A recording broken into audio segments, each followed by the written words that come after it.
Napakabait talaga sa akin ng tadhana. Sinuswerte ako.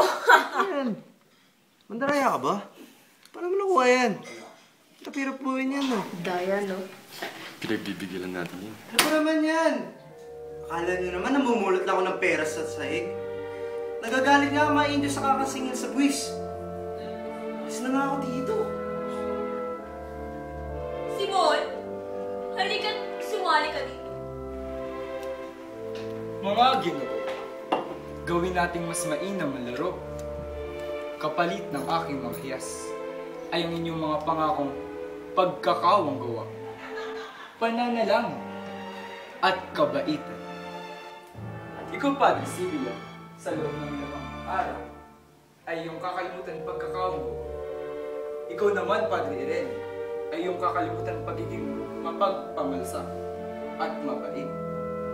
Ikaw naman po, Kapitan General, ay mag-uutos. Ngunit Ginoo, ano ang mapapala ninyo sa mga plano ng kabaitan sa bunganga? Ang mga buhay ng tao, ang pagpapatapon, at ang mga pagpatay. Ah, marami.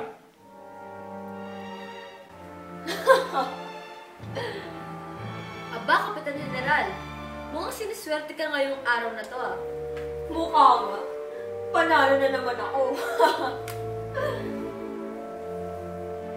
Mahihingit nga pala dapat ako ang pagpapatayo ng Akademya ng Wikang Kastila. Abay, maraming parang salungat dyan.